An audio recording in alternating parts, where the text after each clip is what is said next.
નમસ્તે વિદ્યાર્થી મિત્રો, મારી યુટ્યુબ ચેનલ પિયુષ સેરસિયાની અંદર આપનું હાર્દિક સ્વાગત છે। જો તમને મારા વિડીયો ગમે તો લાઇક, શેર અને કોમેન્ટ કરો, અને હજી સુધી વિદ્યાર્થી મિત્રો તમે મારી ચેનલને સબસ્ક્રાઈબ ન કરી હોય તો ખાસ સબસ્ક્રાઈબ કરો અને બેલ નોટિફિકેશન ઓન કરો, જેથી કરીને તમને નવા નવા વિડીયોના નોટિફિકેશન મળતા રહે। તો ચાલો વિદ્યાર્થી મિત્રો, ધોરણ 5 તેમાં ગુજરાતી, તેમાં એકમ છે ત્રીજું, સવારે ચળવળ।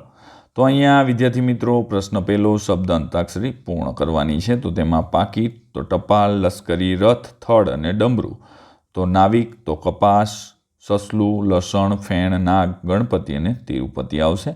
નીચે આપેલા વાક્યોને ઘટનાના ક્રમમાં ગોઠવો। તો પહેલું ચોથા નંબરે, બીજું પહેલા નંબરે, ત્રીજું ત્રીજા નંબરે અને ચોથું બીજા નંબરે આવશે। ત્યારબાદ નીચે ખરા ખોટા કરવાના છે। તો પહેલામાં ખોટું, બીજું ખરું, ત્રીજું ખરું અને ચોથું ખોટું આવશે। વિદ્યાર્થી મિત્રો તમે પણ લખેલું જ હશે, ચેક કરી લેજો। પ્રશ્ન 4, તો અહીંયા એરો બતાવવાના છે, તો તે મેં બતાવેલા છે, તમે પણ બતાવેલા જ હશે, તો ચેક કરજો વિદ્યાર્થી મિત્રો, ક્યાંય ભૂલ હોય તો સુધારો કરી દેજો। પ્રશ્ન 5, પાઠને આધારે કોણ શું બોલ્યું તે કોઈ પણ બે સંવાદ લખવાના છે। વર્ષિલ નાગરેચા બોલે છે, હું વર્ષિલ નાગરેચા, CID ઓફિસર। બીજું બોલે છે, મેડમ તમે ચિંતા ન કરો, મળી જશે। બીજું સોમુ સાંગી, સર બોલો શું વાત છે।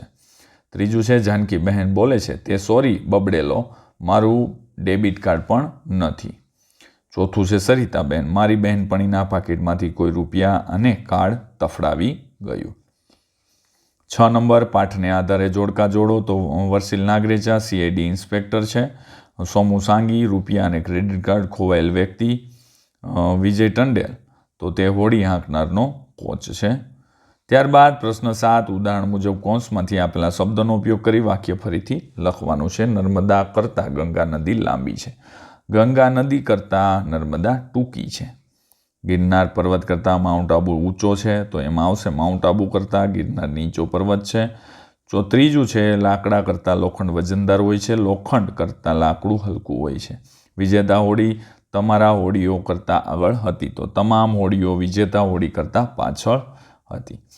પ્રશ્ન 8, આપેલા વાક્યમાંથી લીટી દોરેલ શબ્દને સ્થાનાંતરિત કૌંસમાં આપેલ શબ્દમાંથી યોગ્ય શબ્દ પસંદ કરી વાક્યનો અર્થ ન બદલાય તે રીતે ફરીથી લખવાનું છે। તો અહીંયા મજબૂતની જગ્યાએ સજ્જડ, મિત્રની જગ્યાએ ભેરું, હરીફાઈની જગ્યાએ સ્પર્ધા અને ડરેલીની જગ્યાએ ગભરાલી શબ્દ વાપરેલા છે, જેથી કરીને વાક્યનો કોઈ પણ પ્રકારનો અર્થ વિદ્યાર્થી મિત્રો બદલાતો નથી।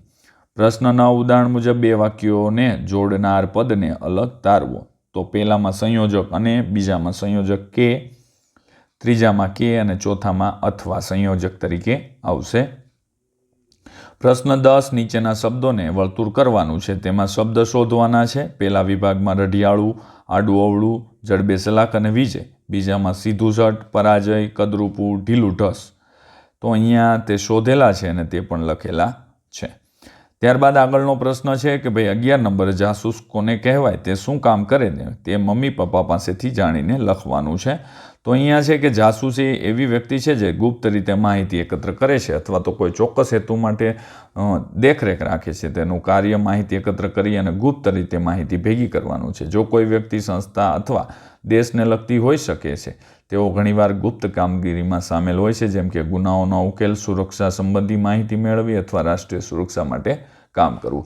જો વિદ્યાર્થી મિત્રો તમને મારો આ વિડીયો સારો લાગ્યો હોય તો લાઇક કરજો, શેર કરજો અને કોમેન્ટ કરજો। હજી સુધી સબસ્ક્રાઈબ ન કરી હોય તો ખાસ સબસ્ક્રાઈબ કરજો।